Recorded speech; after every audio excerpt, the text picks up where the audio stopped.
When he entered the room, he didn't look that strange. In fact, he had a pleasant face with a nice smile, and it was obvious that he worked out regularly. But it was impossible to get past the blue spandex suit, the red cape, and of course the big S on his chest. For at least the 10th time, I quietly cursed my editor for assigning me to write a psycho story. She called me into her office a couple days ago. "Have you heard about the guy running around town in the Superman suit?" she asked me. "No," I replied.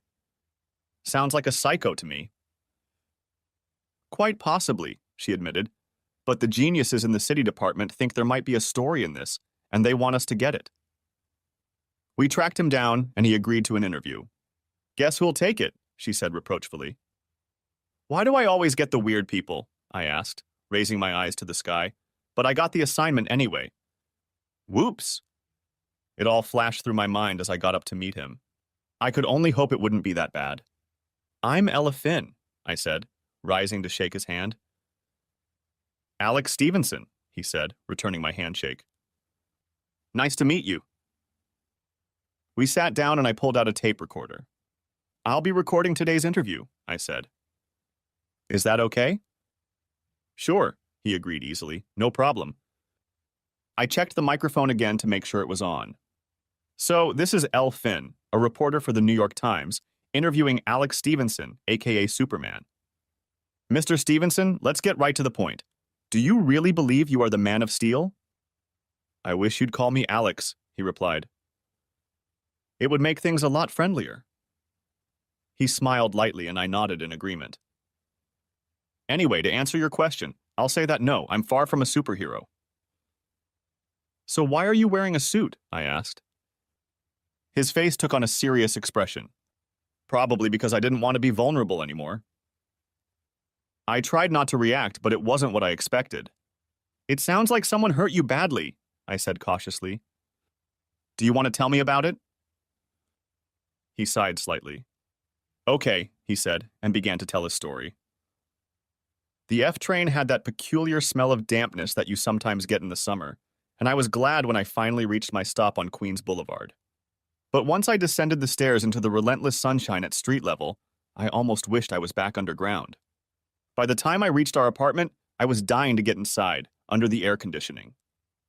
Glenda usually got home before I did, but when I unlocked the door, the apartment was dark and quiet. After I cooled down and changed into shorts and a t-shirt, I went into the kitchen and started cooking dinner. When I heard the front door open, I called out to her. "Hey baby, I'm in the kitchen." "It's so hot. I thought it would be nice to make a salad for dinner. Do you mind?" She poked her head out from behind the doorframe. "Before you do that, would you mind coming out and talking to me?" "Sure," I said, and washed my hands, then walked into the combined living dining room. Glenda was sitting on the couch with her arms folded and her legs tucked up, as if she was freezing. Seeing the look on her face, I asked, "Everything okay, baby?" She raised her head but didn't look me in the eye as I lowered myself into the chair. "God," she said, "this is harder than I thought." Now I was concerned. "What's the matter, Glenda? What's wrong?" She took a deep breath, then exhaled sharply. "I don't know any other way to do this, Alex, so I'm going to be blunt. I want a divorce." "What?" I asked stupidly. "Is this a joke or something?" "No," she said quietly. "I'm not kidding. I'm going to file for divorce." I felt like I was in one of the bad novels I have to edit at work, except the characters usually have witty countermoves. I, on the other hand, had none. "But why? We have a good marriage. I don't want to get divorced. I love you." She shook her head impatiently, as if I were a child slowly learning lessons. "No, things haven't been this good for a long time.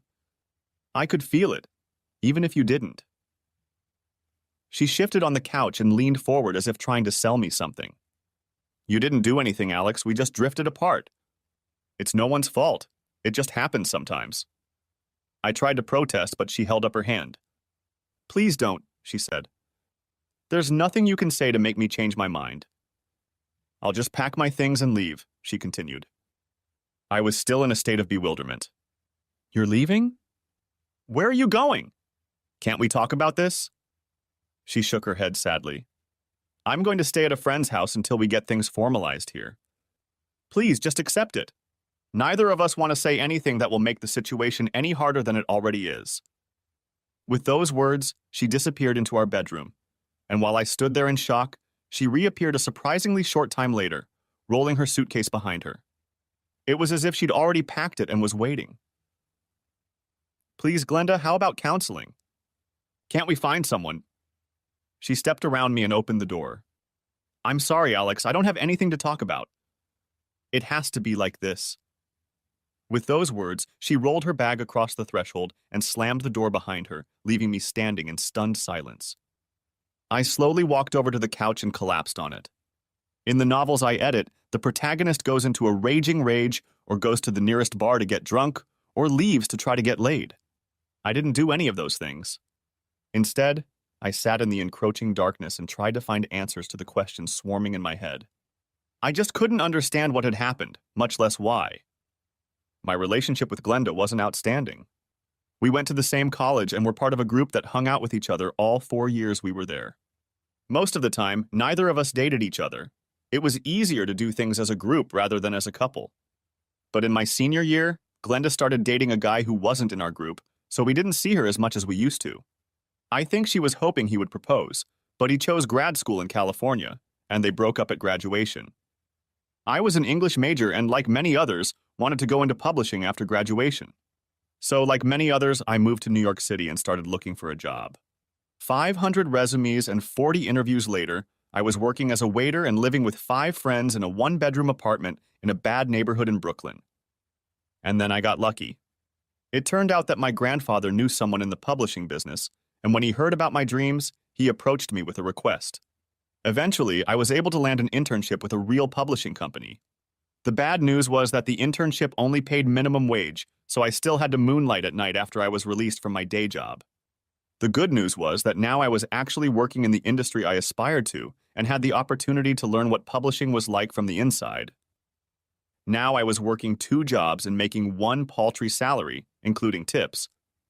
But the wonderful thing about being young is that you have both the energy and naivete to tolerate those conditions longer than anyone not in true slavery.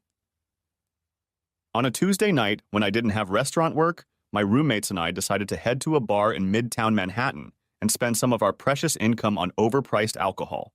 While we were chatting raucously, I looked up and saw none other than Glenda Preston and her 2 girlfriends enter the bar. He stopped his narrative abruptly. "Can you not mention her name?" he asked. "Why?" I asked curiously. He looked at me a little embarrassed. I guess I'm still trying to make sense of it all.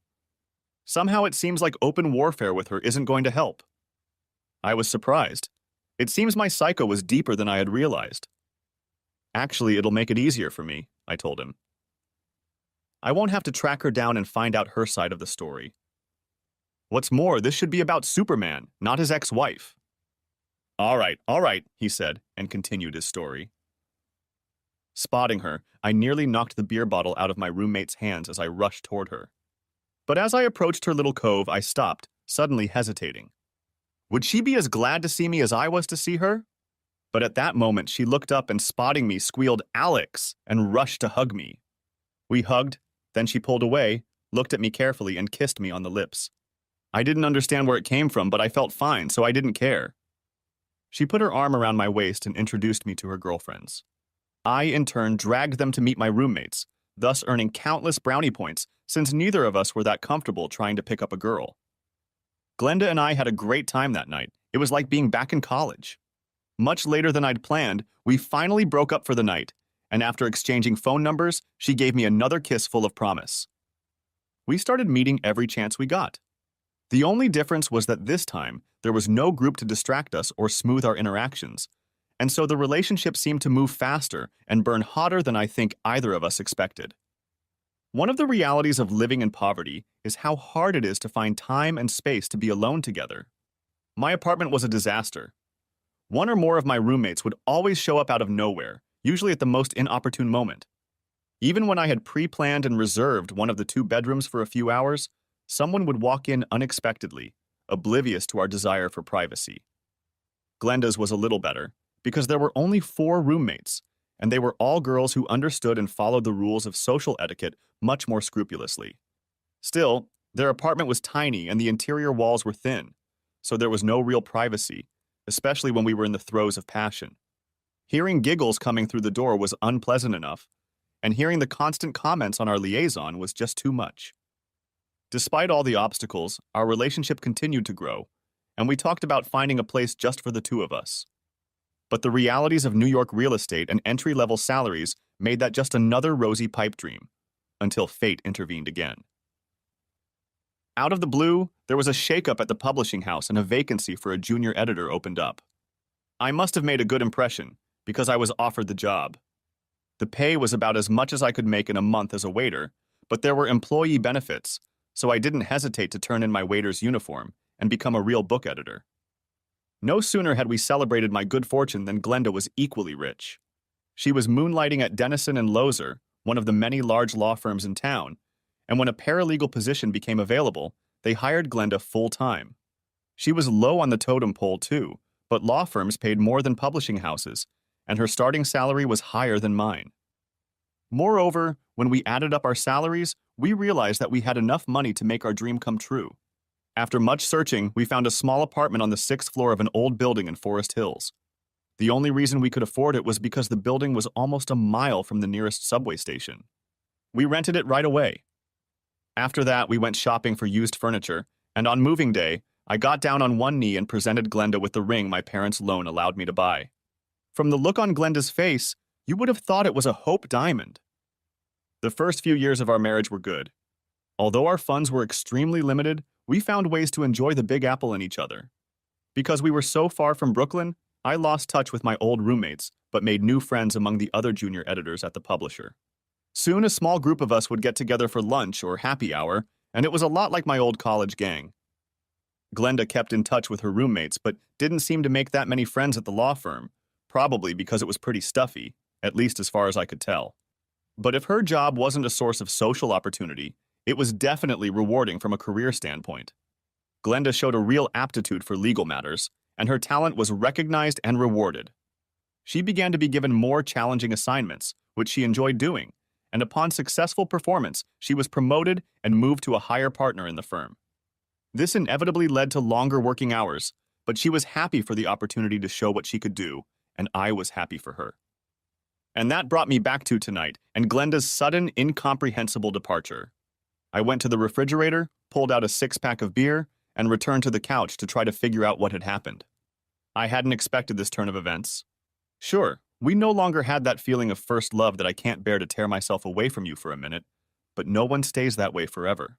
Sure, our jobs have kept us apart more and more lately, but isn't that the price you have to pay to succeed?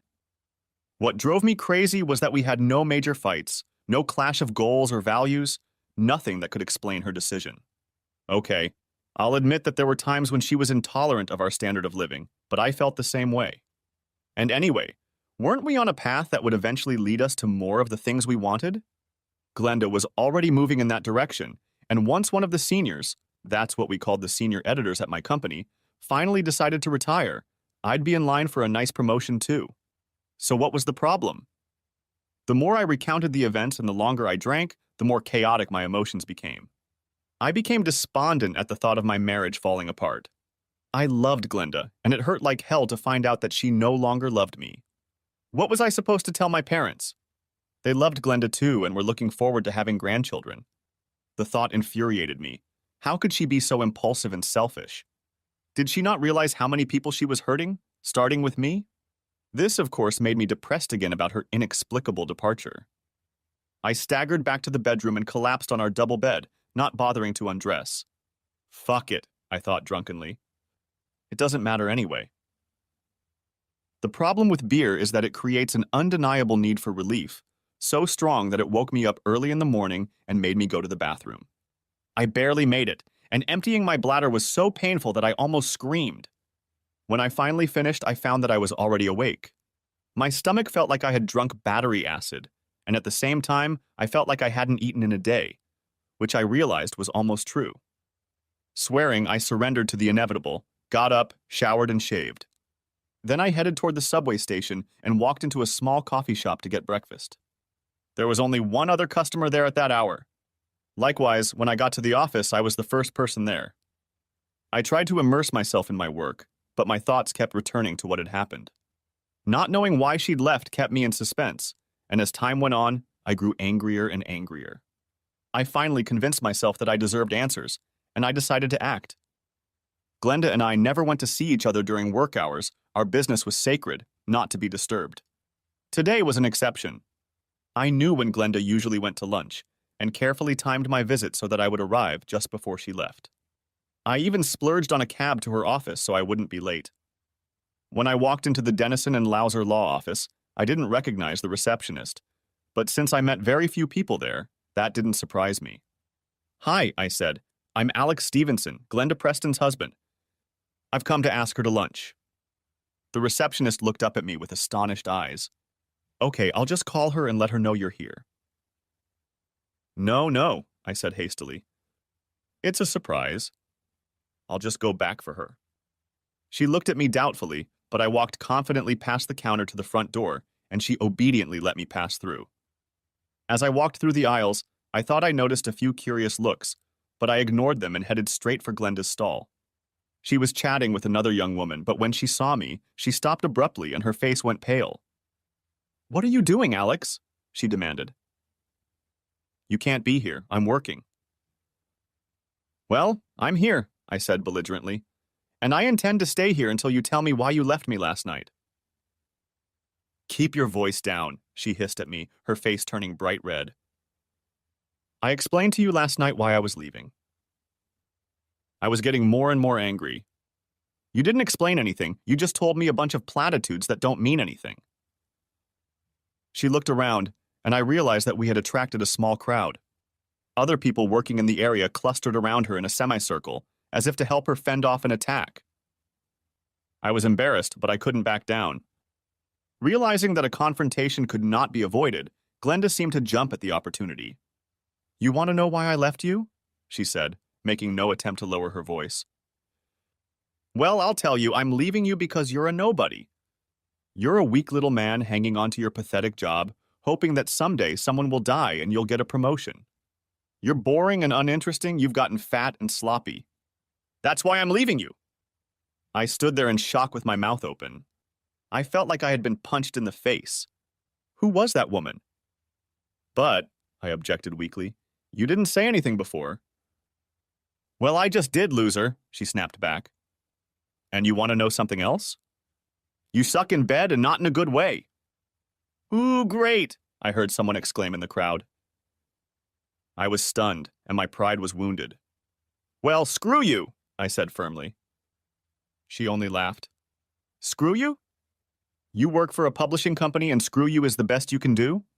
That's just pathetic!" "Ouch! That's gotta hurt!" came another voice from behind, and the whole group burst into laughter. Humiliated, I glared at her, then turned and walked out, continuing to laugh. When I walked through the door into the reception area, the receptionist looked up in surprise. "Aren't you going to lunch with Glenda?" she asked. "No," I replied curtly. "Oh," she said and smiled broadly. "Well, have a good day." Luckily, the elevator door opened at that moment, and I rushed inside in time to escape. There was no hope of me getting any work done in time, not after all that, so I called the office and told them that some of the things I had eaten I didn't like.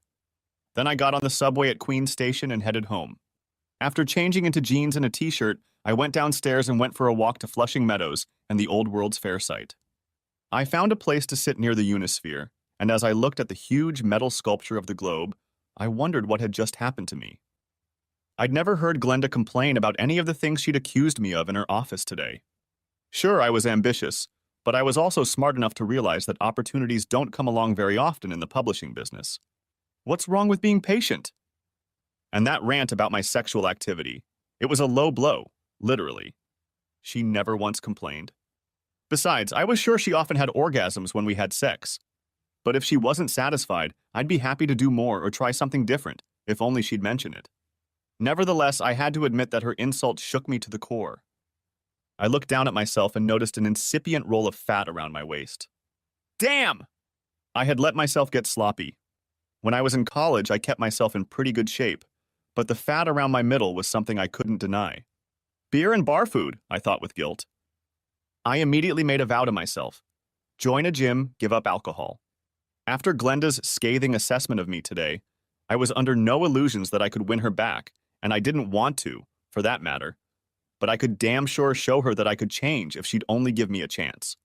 I pulled out my smartphone and found a gym near my office. It wasn't cheap, but I figured the fact that I could save money on beer would help me get by. I went back to work the next morning, bringing my gym bag with me, and for the next 2 weeks I went to work out every day after work. My muscles ached, but not as much as my ego and, I'll admit, my heart. Even if Glenda had turned into some kind of harpy, I couldn't fall out of love overnight with the woman who had recently been my wife. The other junior editors beckoned me to join them on their after-work walks, but I dodged them, making one excuse or another to get out of it. I didn't want to tell them I'd given up alcohol, I didn't want them to know I went to the gym every day now, and most of all, I didn't want to admit the reason why. But of course, I was a fool to think I could keep up this facade for long. Anyway, one afternoon I got a call from Candy at the front desk informing me that I had a visitor. As I walked outside, I saw a man I was sure I had never met before. Nevertheless, he smiled pleasantly at me and asked, "Alex Stevenson?" "Yes," said I curiously. He handed me an envelope. "Mr. Stevenson, you have been served." With those words, he bowed to Candy, turned and walked away. Candy had already outlived several husbands, so she knew exactly what had happened. Even if she didn't, the look on my face would have been obvious to her. "Oh, Alex, I'm so sorry," she said. "I didn't know you and Glenda were having problems." I nodded at her words and turned to walk back to my desk, not trusting my voice to say anything. Sure, I had expected something like this, but the finality of the divorce decree still made a strong impression on me. The envelope lay unopened on my desk as the clock struck 5 o'clock, and my 3 best friends from work stood in front of me.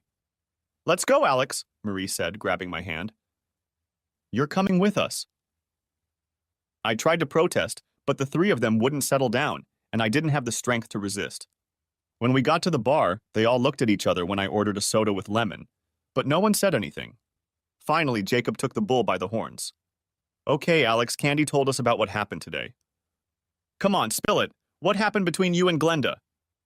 And I did.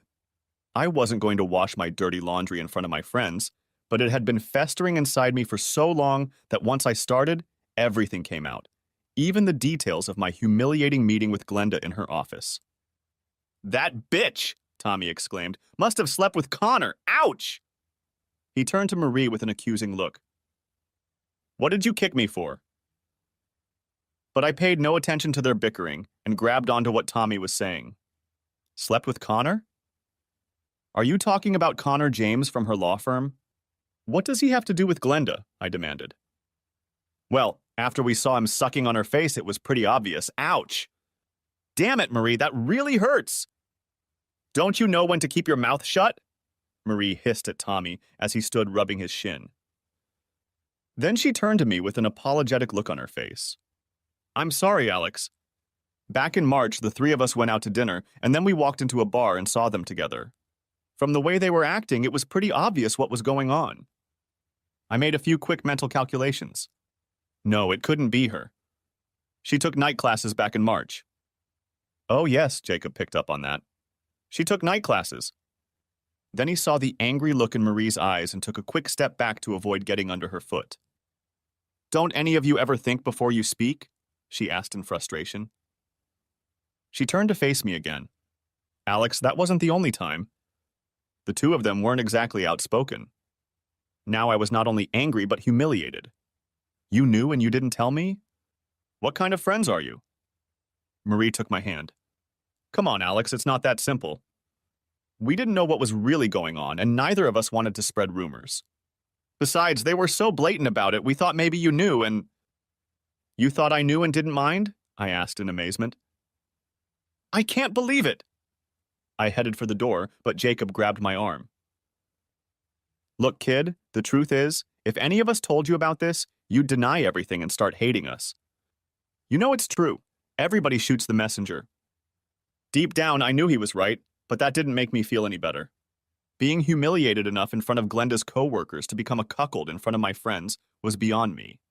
It was the coup de grace, the ultimate wound." Alex looked up at me, confused but defiant. Anyway, that's when I decided to start wearing the Superman costume. I was so engrossed in his story that I had to shake myself out of my reverie. I'd been dumped before and it was painful, but Alex's experience must have been much more painful and humiliating. I went back into reporter mode. But I still don't get it, Alex. How did you go from abandoned husband to Superman costume? He continued his story. I wasn't sure I could handle going back to work, but the next morning I forced myself to go to the gym because exercise seemed like the only way to take my mind off everything else. It didn't work that morning. All I could think about was wanting to hide, become invisible, or turn into someone else. Eventually, I gave up and left. On my way to the office, I passed a bookstore. There were books and posters about superheroes in the window. As a kid, I loved comic books and cartoons and had seen almost every movie about comic book characters. Like all kids, I dreamed of becoming a superhero. Now, in my desperate state of mind, these memories came upon me with renewed vigor. Then I remembered the previous Halloween when I went to a costume party wearing a Batman costume. It was just a cheap mask and costume, but I felt good wearing it and enjoyed the party immensely. But now the superhero I envied was Superman because he couldn't be harmed. After all the pain and humiliation I had endured, the idea of being invulnerable seemed extremely desirable. I guess a lot of things came together in me at the same time. My life was miserable and I wanted to be someone else. I felt weak and helpless and I wanted to be strong. Moreover, I felt vulnerable and didn't want to be hurt. I know I probably sound crazy. And to be honest, I really knew that wearing the Superman costume wouldn't make bullets bounce off me. I just wanted to feel like that for a little while, even if it wasn't real. I just felt so awful that I felt like I had to try something, even the craziest thing, to make myself feel better. Anyway, at that moment it felt like the right thing to do, and I did it. When he stopped talking, I decided I needed to change gears. Okay, so how did you get your suit? He brightened. There's a small tailoring shop between my apartment and the subway station. It's run by a wonderful old seamstress named Golda Mermelstein. So on my way home, I stopped by and told her what I needed. She listened silently while I described what I needed, then took out a tape measure and started taking measurements, as if what I was asking for was a regular thing. Come back in a week, she said in a thick Yiddish accent. That's how I got my suit, he concluded. She did an amazing job. He stood up, turned around so I could admire Mrs. Mermelstein's work, and I realized that my first impression had been correct. Alex was indeed quite trim.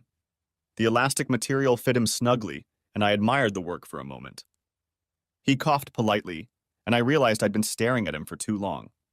I quickly grabbed my notebook and went through the notes I had prepared. Why don't you tell me about the first time you put on the suit? I asked. He sat back down. The following Saturday, I decided to wear it for the first time.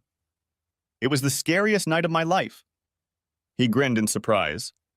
You know, it wasn't easy the first time. I have a newfound liking for women who wear tights. But anyway, when I put them on, it felt pretty nice, kind of like sportswear. Besides, I told myself, it would take forever to get out of them again, so I might as well go for it. As I walked toward the subway, I noticed a few people looking at me, but no one said anything. I guess in New York they are used to seeing strange people walking down the street. But I noticed that when I went down to the subway platform to wait, all the people around me moved away. The same thing happened when I entered the subway car. No one sat next to me or looked at me. But after a while, I noticed a little girl about 6 years old who was riding with her mom. She looked at me and suddenly ran up and asked, "Are you Superman?" I could see that her mother was starting to panic and I didn't want to scare her, so I kept my hands at my side and smiled at the girl. "No," I told her, "I'd just like to dress up as Superman sometimes." Then, before her mother could pull her away from me, I asked, "Do you like to play dress-up?" The girl looked at me triumphantly. "Oh yes, but I like to dress up like a princess." With those words, she raised her arms above her head and twirled like a ballerina. I smiled again and started asking her about being a princess. Her mother watched me carefully, but I noticed that the tension on her face had subsided a bit. I also noticed some of the other passengers watching us and even caught a couple smiles from them. The girl and I chatted until I reached my stop. I slowly stood up, trying not to make any sudden movements. I should get going. I waved my hand lightly at her. "Bye-bye, princess." She waved back at me. "Bye-bye, Superman." As I stepped down onto the platform, The little girl's mom smiled slightly at me, and I nodded my appreciation. I felt very good. But there was an even bigger challenge ahead of me. I decided to see what it was like to be in a crowd of people, so I planned to go to a popular night spot and hang out there. When I got to the door, I saw it was full of people, and I hesitated. Then I thought, Superman wouldn't be afraid to go in there. He'd walk in there like he owned the place. So I pushed the door open and walked in. As I walked toward the bar, I heard the noise diminish as I passed groups of people. As soon as I passed them, a sort of hum filled the silence, and I realized that people were wondering what they would think of me. But the bartender was calm when he noticed me, and calmly asked for my order as if it happened every night. My request for a soda and lime didn't evoke even a shadow of surprise. As I stood there sipping my drink, the guy standing next to me rubbed me on the shoulder. "So are you doing a movie or something?" he asked. "No," I told him. "I just wanted to do it to try something different." "Okay, cool," he said and started to turn away. I was relieved. I'm usually pretty introverted, but I figured if I'd gotten this far, I might as well push a little further. "So you're a fan of the Superman movies?" I asked, and soon we were chatting about comic book hero movies. Other people around us began to join in, and we had a great time discussing the relative merits of various action heroes. Finally, the woman next to me pulled out her cell phone to take a picture of me, and when I saw the time, I was surprised. I was having such a good time that I didn't notice it was getting late. I paid off the bartender, leaving him a good tip, and headed for the exit. As I was getting to the door, someone in the crowd called out, "Good night, Superman," and a few people joined in. I turned, waved, and swung my cape to the laughter and cheers of the crowd. Nothing else happened on the subway to Queens, but when I walked into my apartment, I felt so good that I stayed up late to take off my Superman costume because the whole experience was so positive. Later, when I got into bed, I realized that for the first time I had spent an entire evening without thinking about Glenda. After that, I started wearing the suit almost every weekend, and in the evenings too. Most people liked it when they saw me in it, and I found that I didn't feel so vulnerable anymore. And it was a great conversation piece. Alex smiled at me, and I couldn't help but smile back. I guess I was happy for him, but I suspected that while his life in the superhero costume had started out well, it might have a dark side. It remained to be seen. "Okay," I said. "I think that's enough interviews for today. I'll want to ask you some questions again later, but we need to go to the park to take some pictures." My editor arranged for one of our staff photographers to take some shots of Alex in his suit in Central Park. For one thing, there were some nice backdrops there that would make for good photos. In addition, Alex had told us that he often went there, and we were hoping that we could get some shots of him interacting with people. The two of us got into a cab, and the cab driver couldn't take his eyes off Alex's suit. To my surprise, Alex started to engage in conversation with him, and soon the two of them were discussing the merits of capes. "My father wore a cape in the old country," the driver said, and Alex remarked that they were surprisingly comfortable. I tried not to roll my eyes, but I have to admit I found it a little endearing when Alex shook the cabbie's hand and wished him well. The older man responded just as warmly, and I realized that I had just witnessed Alex making a new friend. Very interesting. I was going to offer to pose Alex on one of the park's arched bridges, but the photographer wanted him to stand on a granite ledge that really looked dramatic. At the right angle, you could even see the Dakota twin protrusions rising above the tree line in the distance. Alex was clearly enjoying himself, moving and posing as directed by the photographer, but not looking unnatural or awkward. He really feels at home in that suit, I thought, and slightly envied his nonchalance. Suddenly, a child's voice called out, "Hey, Superman!" And I saw Alex genuinely excited. In an instant, he jumped off the boulder and went over to greet a group of half a dozen or so teenage boys, calling some of them by name. Soon they were sitting on the grass in a ring around Alex, listening to him tell a story about Superman that I was sure he'd made up himself. At last, a mother's voice came from the other end of the field, and all the boys jumped up and ran off, laughing and waving at Alex. "Sorry about that," he said, coming back to us. "I've met these kids here before, so I couldn't just brush them off. Besides, I really like kids. I'd like to have a couple myself." Then his face lost its smile for a moment, and I realized he was thinking about his failed marriage. I couldn't help it. My heart clenched. But soon he brushed that mood away, and his smile returned. I turned to speak to the photographer. "Did you get everything you needed?" I asked. Oh, yes, she said enthusiastically. The poses on the rocks were great. And I got lots of good shots while he was telling stories to the kids. Then she looked at me strangely and whispered, "Is this guy real?" I shook my head. I wish I knew. I walked up to him again.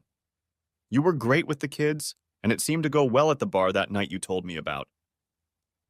But don't people ever laugh at you or make fun of you? I asked. Oh, sure, he said casually. Often.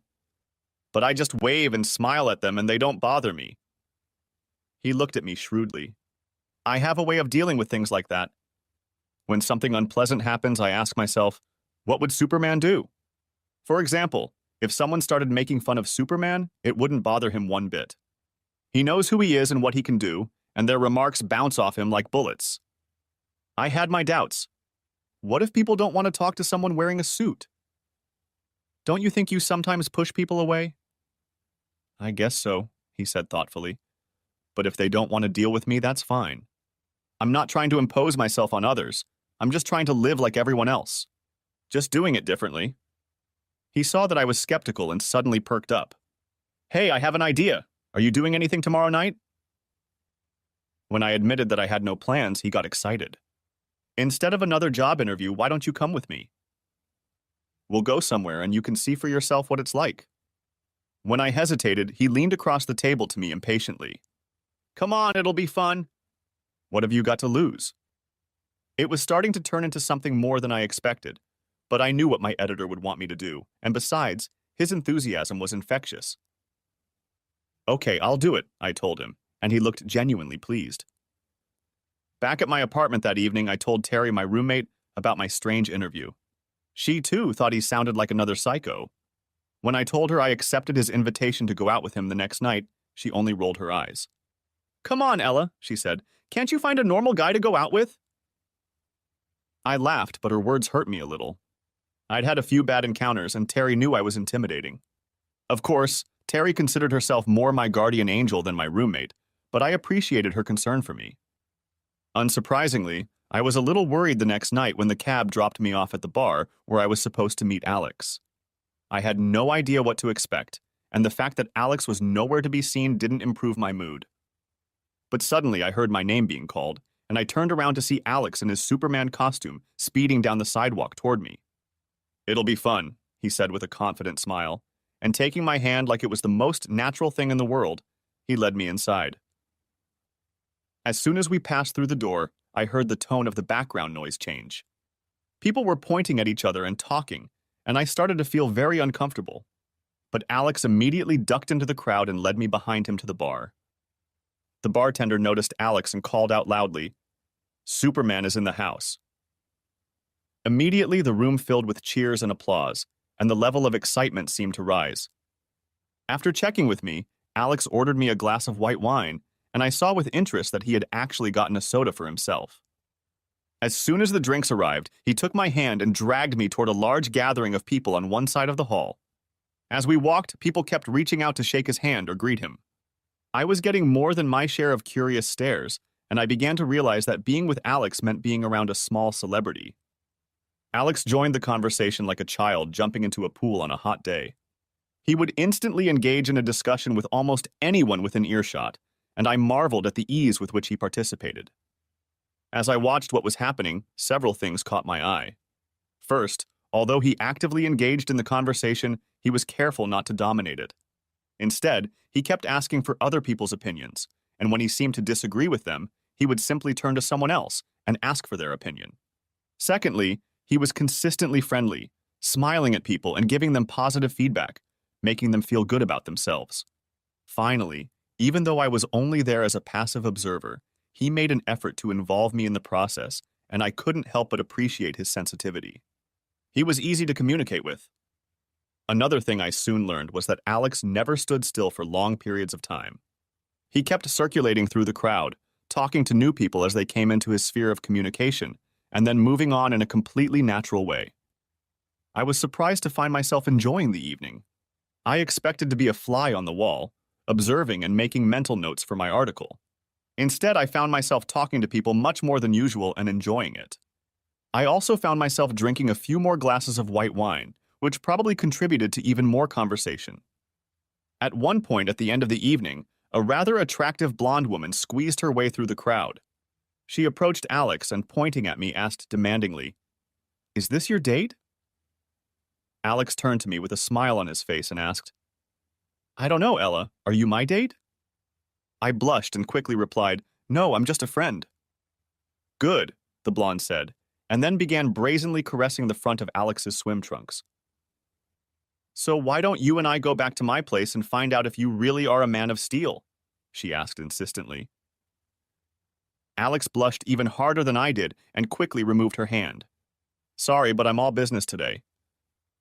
Her face reflected disappointment, but she wasn't ready to give up. "We could do that too, you know." When Alex shook his head with a smile, she said, "That's your defeat, superhero," and walked off in her stilettos with a disgruntled expression on her face. Alex leaned over to speak quietly in my ear. "Looks like the locals are getting restless," he said with a wry smirk. "Maybe we should call it a night." I froze from this little interlude and realized with surprise that approaching the aggressive woman made me jealous, so I was glad when Alex took my hand and started to lead me to the door. And then what I was so afraid of happened. A huge man, clearly drunk, stepped out of the crowd directly into our path. He stared at Alex and grinned as if Alex had insulted him. "So you're the wimp who thinks he's a superhero," he growled, and the crowd around us fell silent. Clinging to Alex, I watched the two other rough-looking men close ranks behind the giant and fumbled for my cell phone, wanting to be ready to call 911 if chaos broke out. To his credit, Alex didn't flinch. "I'm the one wearing the Superman costume," he said in an even tone, "but I'm far from a superhero." The big guy squinted at him. "If you're not a superhero, why the fuck are you wearing a Superman costume?" he demanded belligerently. "Do you really want to know?" Alex asked with a solemn expression on his face, and I couldn't help but wonder what was on his mind. Was he deliberately trying to provoke the big man? I was horrified. "I wouldn't ask you if I didn't want to know, smartass," growled the big guy. Alex leaned over to him and said quietly, "My wife cheated on me with another man.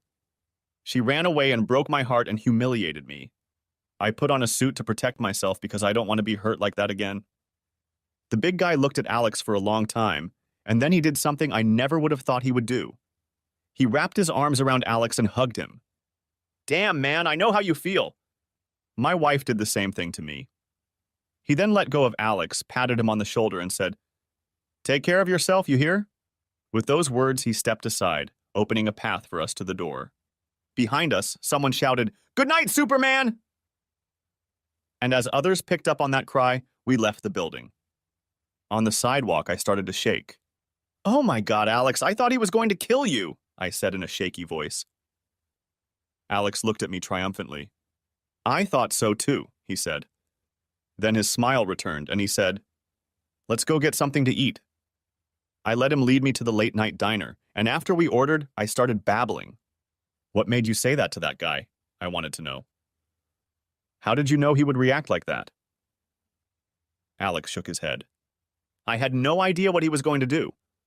I just figured that Superman wouldn't try to wriggle out of the situation, but would tell the truth and see what came of it." "Yeah," I said, "but Superman couldn't get hurt. This guy could have blown your head off." Alex smiled sadly. "You're probably right, but I was already in pain, and I thought, who cares what happens again?" I took a bite out of my sandwich to give myself time to think. I was beginning to realize how seriously injured this man was, and how much he was relying on the nominal protection of his suit. I decided to change the subject. "I was impressed with how easily you were able to get all those people talking. You should run for political office." "No," he answered immediately. "I'm not interested. I'm just learning to enjoy talking to people." I shook my head. "How many of those people at the bar do you know?" I asked curiously. He smiled. "None of them. The only one I recognized was the bartender." I found that hard to believe. "How did you learn to make conversation with strangers so easily?" He shook his head. "That's funny, Elle. All my life I've been shy around people. Back in high school, I stuck to crowds because I didn't feel confident alone. In a group, I could just react to what everyone else was saying. The traces of a smile at the corners of his mouth disappeared from his face. After Glenda left, things got a lot worse. I didn't want to see anyone or be with anyone. I just wanted to dig a hole and crawl into it. But after I started wearing the Superman costume, it became much easier for me to go out on my own and meet new people and talk to them. I just thought about how Superman handled the situation and tried to act the same way. The image of a shy and indecisive Alex didn't fit in any way with the extrovert I'd observed just a few minutes ago, so I broached the subject. Maybe the suit helped you come out of your shell, I said. But that doesn't explain how you learned to talk to people like that. It's not a big deal, he said. I really like people, I just never felt comfortable around them. Now I do, and I want to know what they think and how they feel. I feel good and I want them to feel good too. I didn't say anything back, but all I could think was, there's a lot more to this guy than I thought. At that moment, a woman walked into the diner, and it made me think of my encounter with the predatory blonde again. I asked Alex about the incident. Do things like this happen often? I inquired. He was visibly embarrassed. Yes, he admitted. It's happened a few times. Did you go home with any of them? Demanded I. He didn't look at me. A couple times, maybe. So, how did it go? I asked before I could close my mouth. What was I thinking asking a question like that? But before I could back away, he was already answering. It was the first time I hadn't been with a woman since Glenda left, and I guess I really wanted to. He laughed lightly. After that, she accused me of being faster than a bullet. But then it got better, he continued ingenuously. I just kept reminding myself that Superman could control himself, and girls started liking me more. But pretty soon I got to the point where getting laid didn't seem so appealing anymore. He looked at me with pain in his eyes. I guess I'm old-fashioned.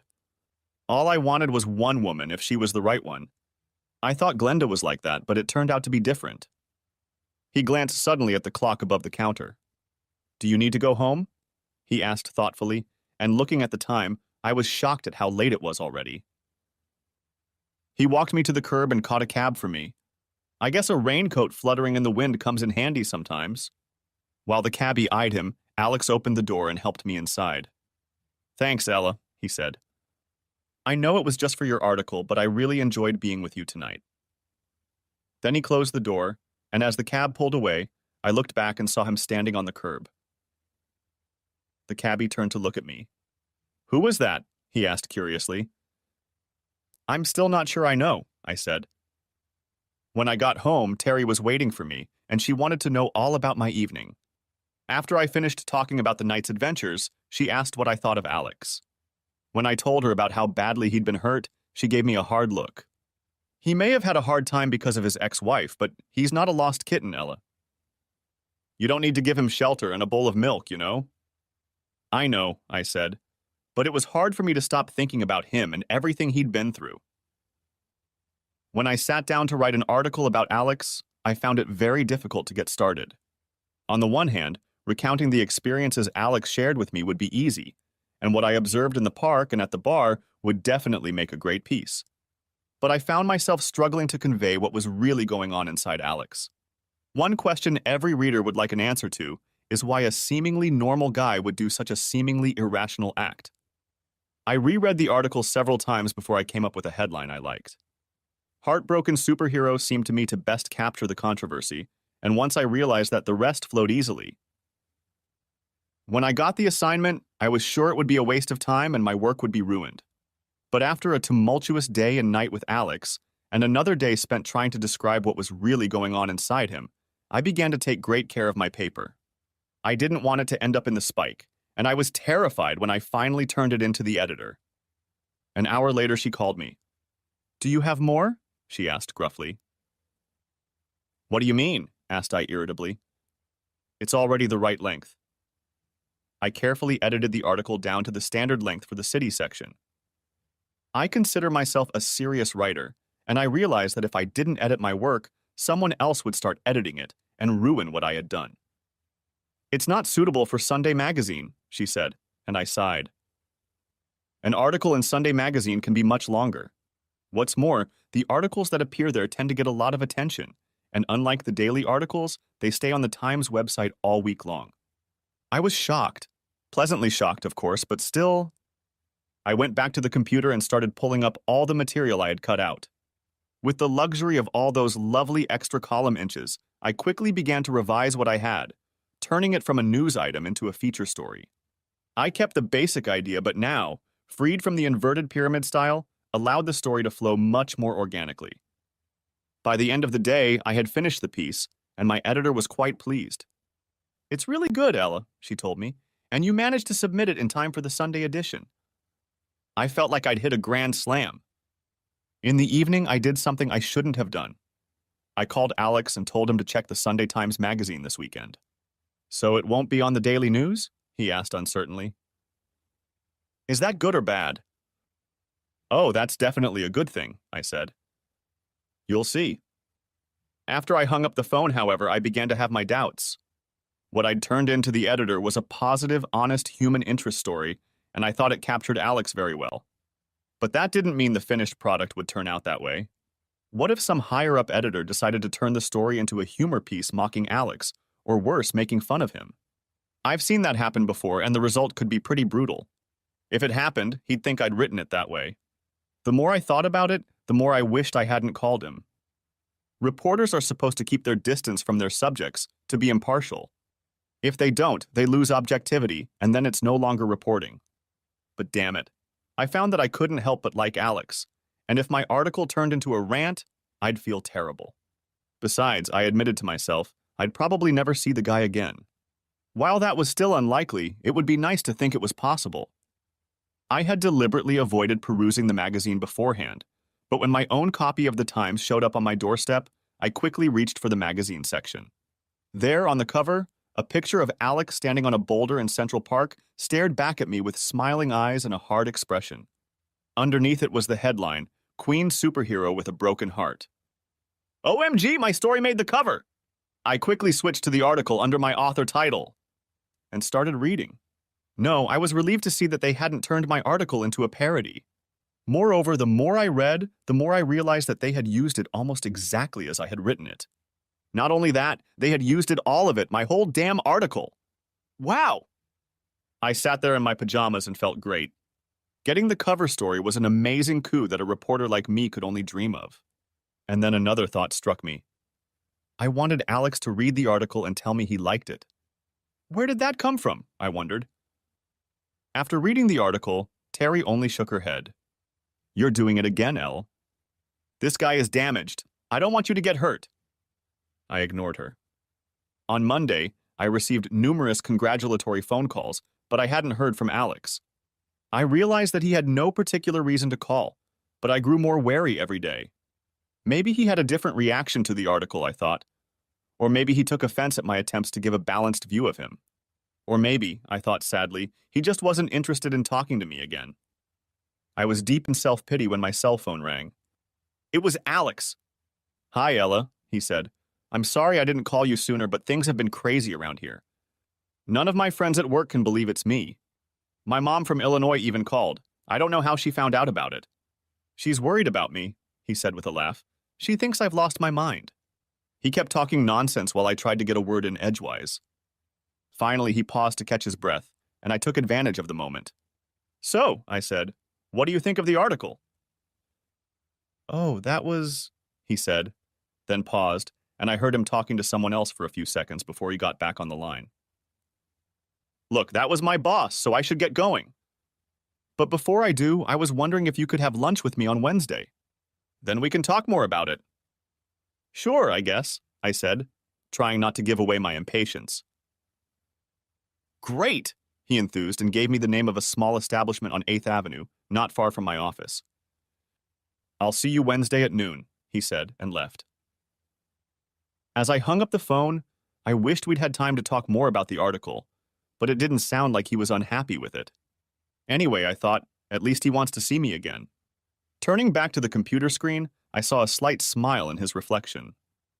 On Wednesday, I arrived at the restaurant a few minutes earlier than usual, but when I looked inside, Alex was already there, and he was wearing a Superman costume. I wasn't expecting that. He was chatting animatedly with some man when I walked in, But when he spotted me, he shook his hand like they were old friends and then rushed over to me. He leaned over and kissed me on the cheek, then led me back to the table. "Who was that man?" I asked curiously. "Oh, that was the restaurant owner. When he saw me come in wearing a suit, he came over and wanted to talk to me," Alex explained nonchalantly, as if such things happened to him every day. Then his face took on an expression of great animation. "You won't believe what's happening to me," he said, with the enthusiasm of a little boy. "I was telling you about my friends at work and how surprised they were to read about me. Anyway, they adamantly demanded that I wear a suit to work on Tuesday. I didn't even think about it because I really want to be taken seriously at my job, and I was afraid of what the reaction would be. But they kept insisting, and eventually I decided the hell with it." He paused as the waitress brought our food, then quickly continued his story in between bites. "Anyway, when I came in Tuesday morning, my friends started raging, and then my supervisor walked in.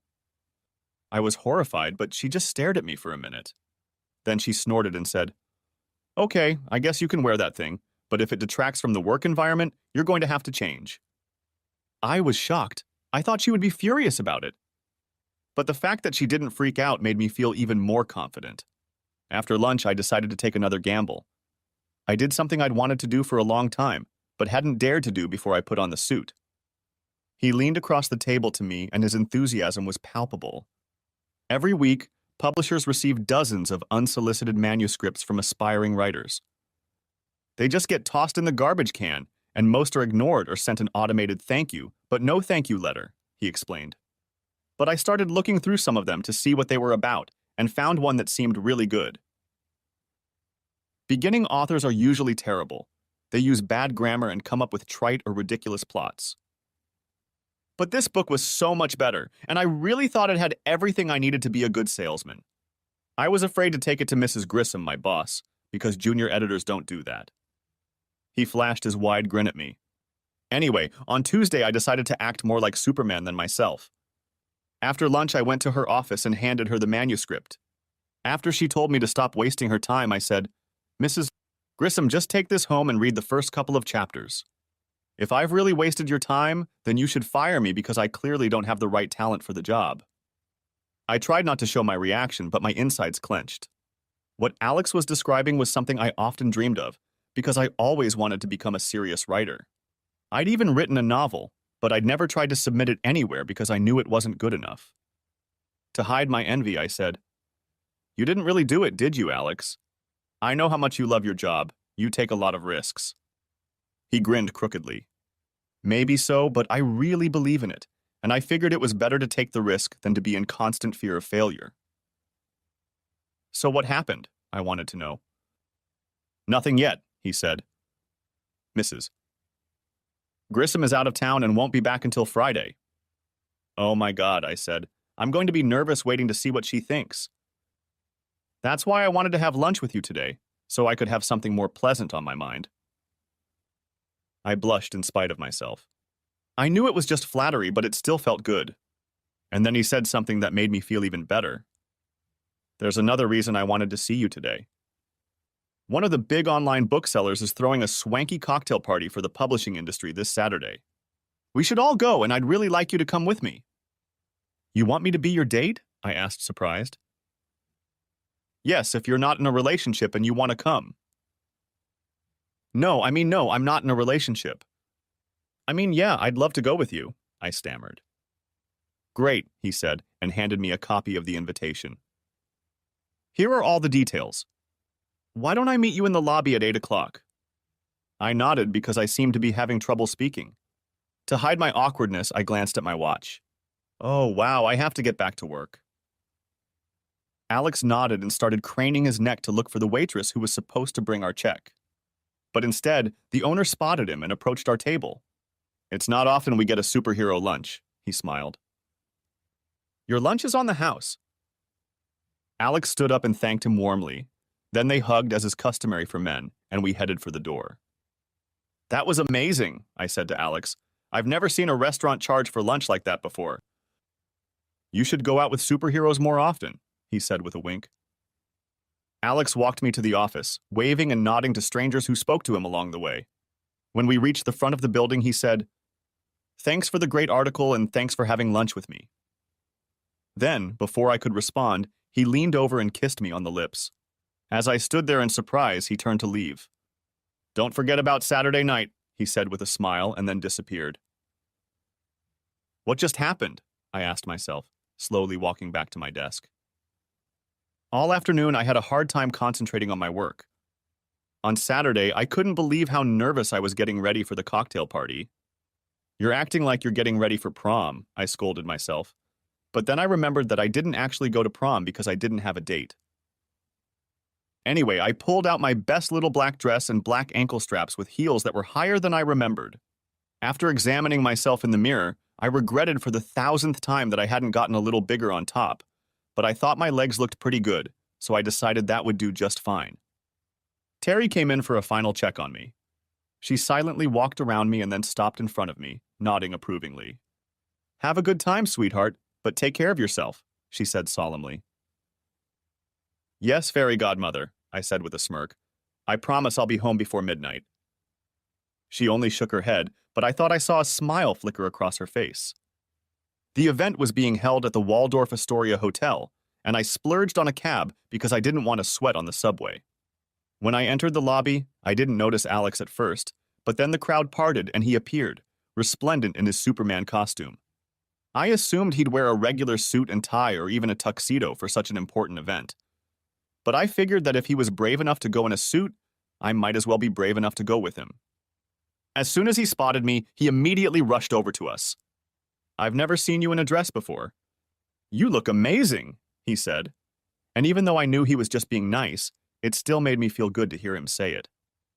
We took the elevator up to the Empire Room, which was already crowded with a crowd of people busy eating, drinking, and socializing.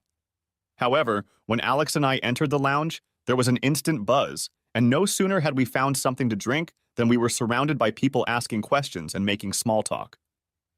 It was interesting to see how these supposedly sophisticated people reacted to Alex in his Superman costume, and I was once again amazed at how easily he interacted with complete strangers. But it would be nice if the two of us had the opportunity to spend some time alone. I guess that's what happens when you're around a celebrity, and I had to remind myself that I was at least partially responsible for his fame. At that moment, 3 people about our age ran up to us and started chatting animatedly with Alex, teasing him about what had happened at work. I held back so he could talk to his friends, but he wrapped his arms around my waist and pulled me gently to him. Hello, everyone, he said. This is Elle Finn, my traveling companion. She is also the reporter who wrote the Times article. He turned to me. These are the people I told you about in my office. This is Jacob, Tommy, and Marie, he told me, introducing them one by one. When I shook hands with the 2 guys, I noticed that they both took the opportunity to check me out, and that pleased me. But when I shook Marie's hand, I thought I saw a hint of jealousy in her eyes. She was probably hoping Alex would ask her to go with him, I thought, and felt a slight smugness at the fact that I was the one in his arms. After a few more minutes of conversation, the 3 of them retreated to the appetizer table to refresh their plates, and I took the opportunity to pull Alex aside. So what was that about something big happening in your office? I asked. Gosh, I almost forgot to tell you the big news. Mrs. Grissom called me into her office today, and I was sure she was going to give me the axe. But instead, she said she liked the manuscript I gave her. She thinks it has great potential. That's great, Alex, said I excitedly. I can't believe it. Your gamble paid off. And that's not all, he continued. She told me she really admired my initiative and willingness to take risks. She said that was exactly the kind of senior editor they needed. So instead of being fired, I got a promotion and a big raise. Oh, Alex, congratulations, I exclaimed and hugged him. He responded to my hug, and it felt really good, until I suddenly felt him tense up. What's that? I asked. That's Glenda, my ex, he said in a low voice. She's coming this way. And that's Connor James with her. He's the guy she cheated with. Why are they here? I asked.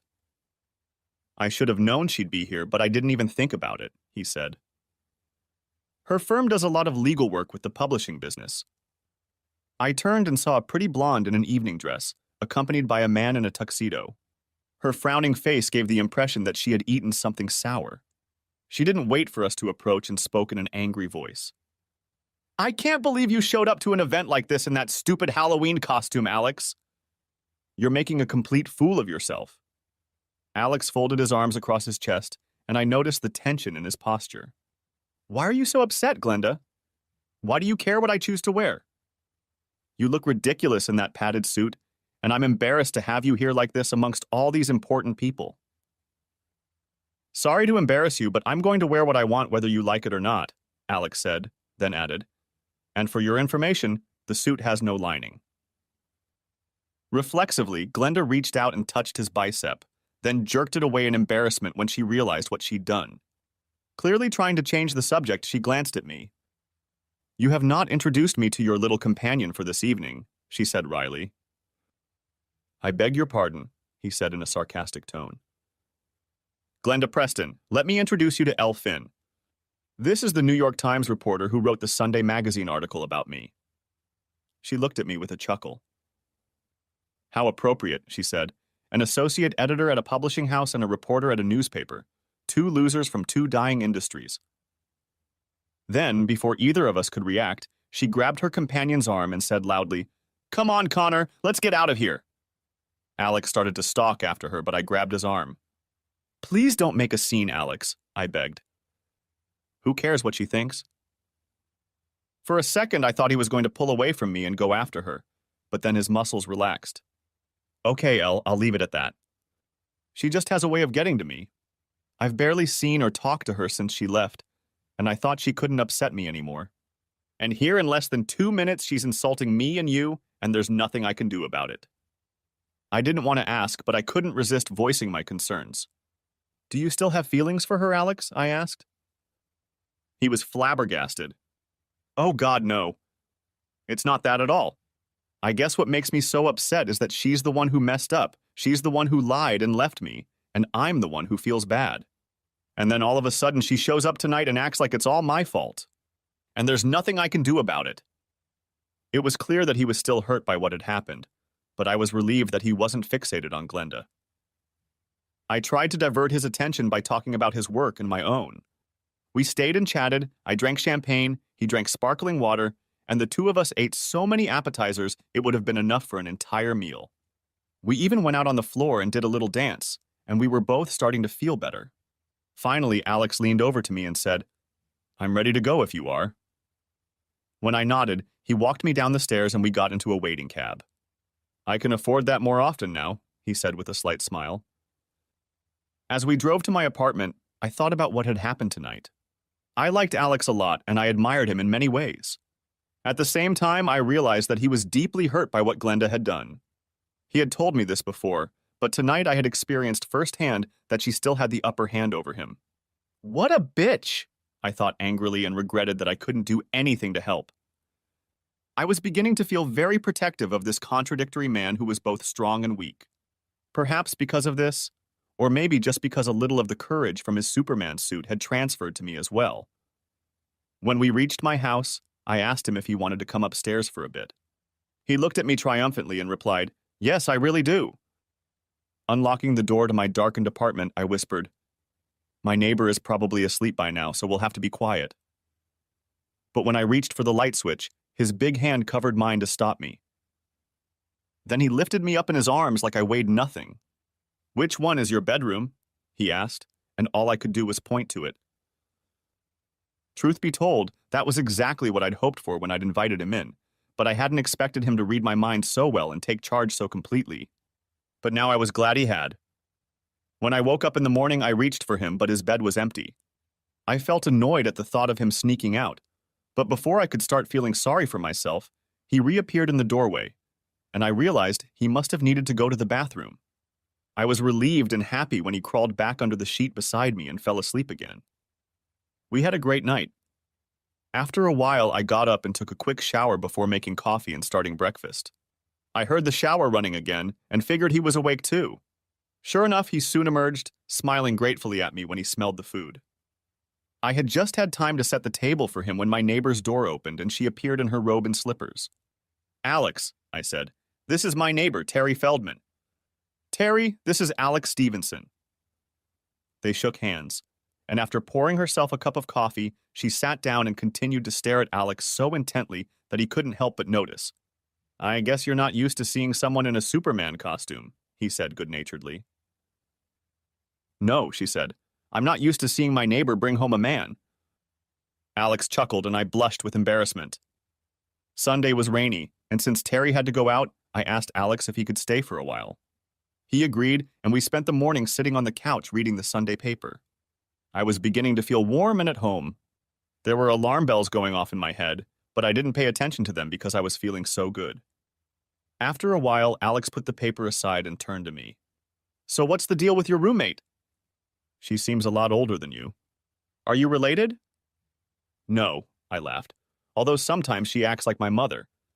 She sort of adopted me at work, and when my ex-boyfriend kicked me out of his apartment, she offered to let me move in with her. Terry's been looking after me ever since." He nodded. After a couple more minutes, he spoke again. "I just realized you already know everything about me," he said. "How about you let me hear your story?" I poured myself another cup of coffee and began. Not much to tell. Growing up, I was something of a tomboy. Besides the fact that I was not attracted to women's things, I started getting fat late, so the boys in high school paid little attention to me. But that didn't bother me much because I got into writing.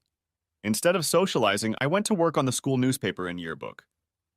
By the time I got to college, I had a figure and some male students started hitting on me. But I was pretty shy due to my lack of experience, and most guys weren't patient enough to wait for me to get comfortable with them. Once again, I started spending most of my free time writing. In addition to the college paper, I tried to write the great American novel, unsuccessfully, it must be said. Although I didn't date much, I did have one pretty intense romance, but the guy broke my heart my senior year when he dumped me for someone else. When I graduated from college, I managed to get a job at my hometown newspaper. While I was working there, I did some reporting that earned me a good reputation. When I applied for a job at the Times, they apparently liked what I did because I got the job. When my then boyfriend dumped me, Terry took me under her wing, and that's pretty much my whole story. Alex and I spent all day at my apartment and ended up making love again. It was no worse than the first time. Eventually, he said he had to go home to get ready for work on Monday. As he left, he kissed me and said, "I'll call you." I hoped he meant it, but that's what my last beau said, and I never heard from him again. I really hoped Alex was sincere, especially since in many ways this was the best weekend of my life. I wasn't ready for it to be over. Terry got home a little later and gave me a careful look. "Well, I'll tell you what, he's definitely getting attention." When I didn't say anything, she gave me a hard look. "You really have it bad, don't you?" "I've never seen you treat a guy like that." "He's really special," I admitted, "but I still have a lot of doubts. It's so strange. I'm happier than ever, but at the same time I'm scared to death." She only shook her head. "If he hurts you, I'll make a contract with him." I knew she was joking, but I really appreciated her concern. She walked down the hall but then turned around. "Oh, and next time don't forget to use an air freshener. It stinks in here." I turned crimson. Monday night when I got home, no sooner had I closed the door than the phone rang. It was Alex, and he was so excited I could barely understand him. "Elle, you won't believe what happened tonight. The CBS people called. I'm going to be on the Letterman show tomorrow night." He revealed that he has been a huge fan of David's for years and couldn't believe he would be a guest on his idol's show. "Is your participation in the Letterman show going to be a problem for Mrs. Grissom?" I asked, but Alex assured me that there would be no problem with the publisher. "It's great publicity for them," he enthused. I promised him I would watch, as if I could do anything else. But after I hung up the phone, I was overcome with mixed feelings. On the one hand, I was so happy about Alex's unexpected good fortune, and so glad that he had decided to call me to share the news. On the other hand, a nagging voice was asking if I liked the real Alex or just the man in the suit. Now that I thought about it, I realized that I had never seen him without a suit, except when we went to bed together. Then I suddenly began to wonder if the suit was a crutch he needed to get through life. I tried to brush off my doubts, but they wouldn't go away so easily. It's so like me to worry about good news. Needless to say, on Tuesday night, Terry and I settled in front of the TV just in time for the Letterman show to start. David's first guest was a pretty young pop singer in a very short skirt who performed her latest hit, and then sat down on the couch to chat with the host for a bit. Then, after a commercial break, David introduced the man everyone in New York City is talking about, the city's latest hero, Superman. The audience applauded as Alex came on stage, waved to the crowd, and then shook hands with David and the pop star. I held my breath, hoping Alex wouldn't do anything that would seem funny, but I needn't have worried. Despite his adoration for Letterman, Alex appeared relaxed and at ease with the conversation. He told the story of why he started wearing the suit, and then proceeded to tell the story of his run-in with a biker in a bar. This story drew an approving response from the audience. Responding to a few leading questions from David, Alex deftly gave self-deprecating answers that drew laughter and applause. It was obvious that even Letterman was impressed. The pop star, on the other hand, couldn't resist stroking Alex's biceps and making suggestive comments about him being a man of steel. "Show us your superpower," she persisted, even when Alex refused. But after she pleaded a third time, he winked at Letterman, then stood up, bent over and grabbed the squealing girl under her arms, easily spinning her in a large circle while revealing that she was wearing a thong. When he deftly sat her back down on the couch, she exclaimed, "Oh my God, that was amazing!" And the audience erupted in laughter and applause. Letterman, who never missed a cue, shouted out, "Ladies and gentlemen, Superman!" And the applause turned into a standing ovation. Alex turned and bowed to the singer, shook Letterman's hand again, and left the stage, waving to the audience who continued to applaud. Terry turned to me in amazement. "That's quite a performance. Are you sure it's never been on TV before?" "I don't think so," I said, but I was also shocked at how successful Alex's appearance had been. I was beginning to be convinced that the costume really was magic. The next day at work, I checked some of the Night Critics' blogs and saw that Alex's performance had generated a ton of approving comments. I tried to call him to congratulate him, but the line was busy every time, so I left him a voicemail. He didn't call back until the afternoon. "I'm sorry I didn't call you back sooner, Ella," he said, "but my phone has been ringing off the hook all day. And listen, I got a call from the William Morris Agency. They want to represent me. They think I have show business potential." "Really?" "That's incredible, Alex," I said. "What did you tell them?" "Well, I told them I wanted to think about it. It would mean I'd have to quit my job here. But the guy said he thought they could get me on a lot of shows and appearances, and that could bring in a lot of money. He even hinted that they could make a deal with Hollywood to make a movie." The whining voice I'd heard before was now screaming at me, but I tried to keep my fears out of my voice. "Oh, Alex, I'm so happy for you. Everything seems to be working out just fine." "I know," he said, "but I don't want to rush into it and make a decision I'll regret later." He grinned crookedly. "I already did that once with Glenda." I offered to help him in any way I could, but then he got a phone call and had to disconnect. "I'll talk to you tomorrow," he promised. When I got home that evening, I felt strangely depressed. I had rejoiced at Alex's success, but all I could see was him wearing that Superman suit for years to come. What kind of future could he and I have if he went on a talk show or worse, Hollywood? I felt like he cared about me, but I could see that I was becoming nothing more than a footnote in his story.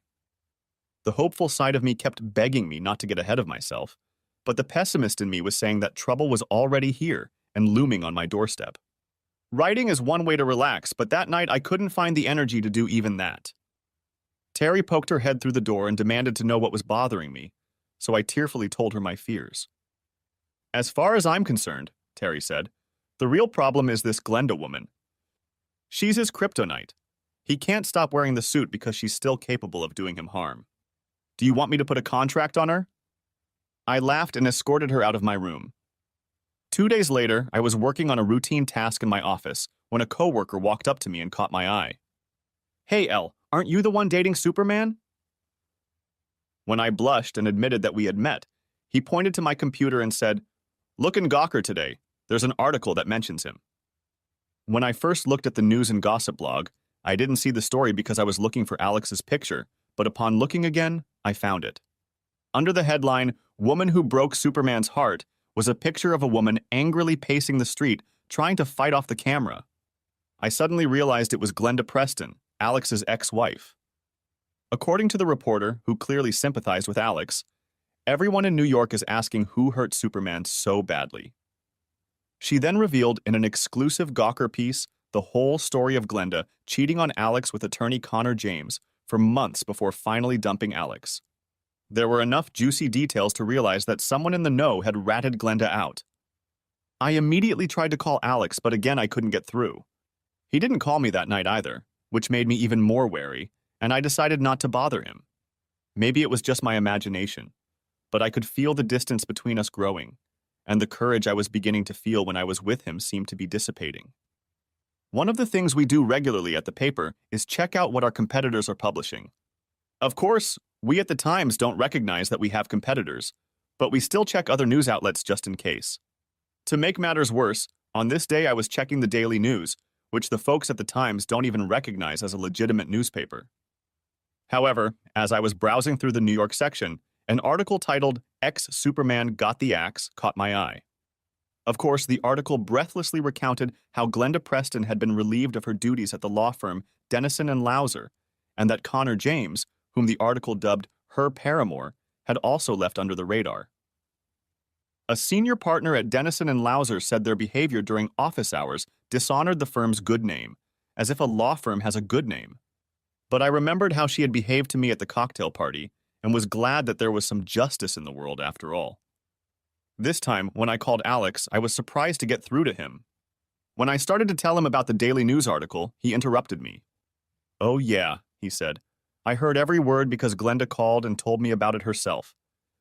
She grilled me from head to toe, accusing me of planting the story. Even when I pointed out details I couldn't possibly know, she still refused to believe I wasn't behind it." "So, what do you think about it?" I asked. "I think I'm still digesting it all," he said. "It all happened so fast and I don't know what to make of it." He paused as if trying to make a decision. Finally, he continued. "Elle, this week has been the craziest week of my life, and I need to talk to you about something. Would you mind meeting me Saturday afternoon at the Central Park Zoo?" When I agreed, we arranged a time, and then he called. As I hung up the phone, I felt encouraged that he wanted to talk to me about his life. But after a while, my doubts began to grow, and by evening I needed to discuss them with Terry. She understood my concerns about Alex and even offered additional reasons why I should be extra cautious. "I just don't want you to get hurt," she said. "I want to know," I told her, "why he wants to meet me at the zoo. What's the big deal?" She was on top of him in a flash. "It's the kids," she said. "It's always full of kids, and I'm willing to bet he wants to run his Superman act with them. Maybe he's even got some media to film him in action." My heart clenched. Now it all made sense. This was supposed to be the opening of his new career in show business. I hoped it would work out the way he wanted, but I knew that wasn't the case for me at all. I wanted to be his girlfriend, not a prop in an Alex and Superman show. I hate to admit it, but I shed a few tears that night after I went to bed. I almost didn't go the next day, but Terry insisted. "Look, at least he had the decency to tell you everything to your face. Do him the courtesy of listening to his story, even though it may not be the one you want to hear. Who knows, it might be something else entirely." I knew she was right, so I tried to calm my fears and headed for the park. I took the F train at 57th and 6th Streets, then walked around the pond and down East Drive until I was at the entrance to the zoo. There was a cluster of laughing and playing children near the ticket booth, and I fully expected to see Alex entertaining them. But his red and blue suit was nowhere to be seen. After buying my ticket, I walked to the main entrance, but still couldn't spot him and found a shady spot to wait. As I sat there and thought about what had happened, I noticed a man in jeans and a t-shirt walking in my direction. When he stopped right in front of me, I was startled. "Alex," I squeaked in surprise, "is that you?" I didn't even recognize him. I had already thought out the whole conversation, but now that he appeared in civilian clothes, I couldn't think of what to say. As we walked towards the center of the zoo, I muttered, "I don't think I've ever seen you when you weren't in your Superman costume." "Are you disappointed?" he asked, and there was a note of concern in his voice that surprised me. "No, it's not that," I said. "It's just that I expected to see you playing with the kids and your alter ego." "That's actually what I wanted to talk to you about," he said, as we approached the sea lion pool. We stopped at the railing to watch the playful creatures swim and bark for a minute, and then he led me over to a bench. He was silent for so long that I couldn't stand it. "So what's going on, Alex?" I asked, trying not to sound too alarmed. Why aren't you wearing a suit? He turned to look at me, and I thought there was a flicker of apprehension in his eyes again. You know I started wearing the suit because of Glenda. I was devastated by her leaving and humiliated that she made me a cuckold. I know it was crazy, but the thing is, the suit seemed to help. I didn't feel so vulnerable when I wore it, and it helped me get my confidence back. I started exercising and quit drinking, and that's been good for me too.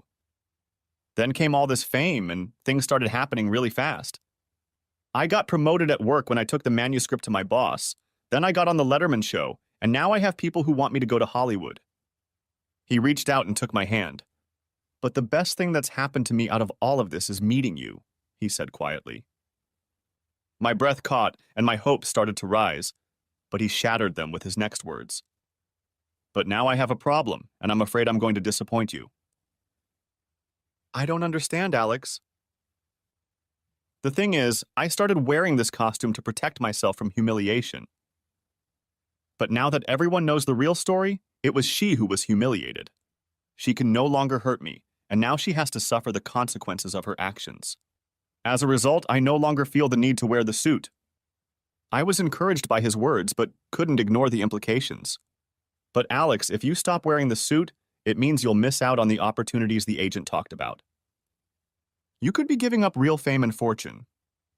Maybe, he said, but it's not who I am, not who I want to be. And that scares me. He looked intently into my eyes. Would you be disappointed if I gave it all up? Would you still be interested in me if I wasn't Superman anymore? Oh, Alex! I screamed and threw myself into his arms, kissing him wildly and crying at the same time. When I finally calmed down, he held me at arm's length and bestowed his gorgeous smile. I guess that means you're okay with it. Behind us, the seals started barking and clapping, and we both had to laugh. As we walked toward the subway, I tried to tell him how happy I was about his decision, and how impressed I was with all the changes that had happened to him since Glenda had left him. Wearing the suit was a little weird, I admitted, but it was what you needed to get to the level you're at now, and I'm okay with that. When we got to my apartment, Terry was already waiting with her hands on her hips and a stern expression on her face.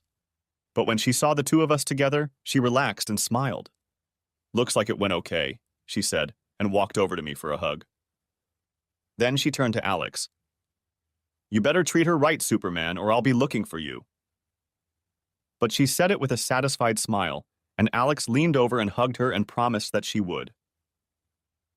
Okay, Terry said. I have to go meet some friends, and you two look like you could use some privacy.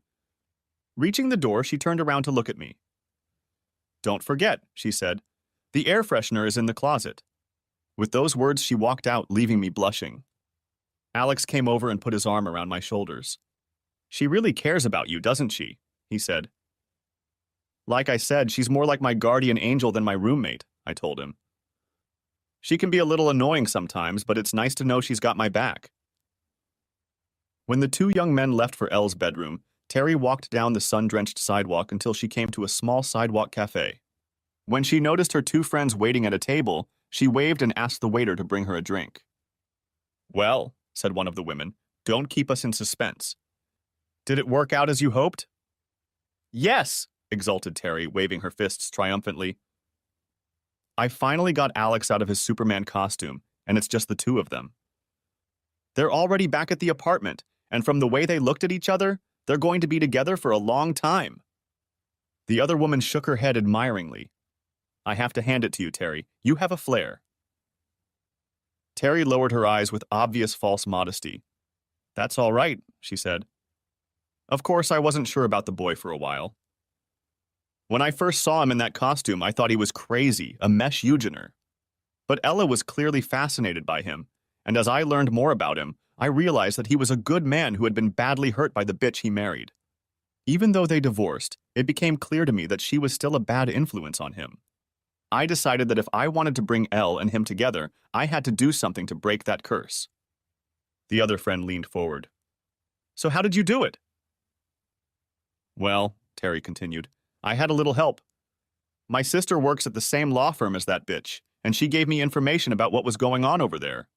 All I had to do was call a blogger I know at Gawker and tell her the best part. When the story broke, That was all it took to expose the ex-wife and give her what she deserved. Once that happened, Alex was freed from her curse, just as I had envisioned. Perfect! Her friend exclaimed. You think that's a good thing? Terry smugly continued. Wait until you hear what else I've done for Ella. Well, said the second woman, come on. What have you done? Terry reached into her bulky purse and pulled out a stack of papers. What is it? The first woman asked. It's a book contract for Elle, declared Terry triumphantly. She never believed she was good enough, but I knew better. So I took a copy of her manuscript, pretended to be her agent, and sent it to a publishing house. Of course, they offered her a contract. She winked at the other ladies. Maybe this will turn out to be my wedding present for her. The second woman shook her head admiringly and raised her glass. I nominate Terry Feldman for Yente of the Year. All three women laughed and drained their glasses. Terry looked at her friends and smiled. I don't know about that, but I know one thing, she said. If you want to accomplish something, you don't need a costume or superpowers to do it. All you need is a little chutzpah. That's it! Thanks for watching, I hope you enjoyed it. So subscribe to my channel and watch the next video.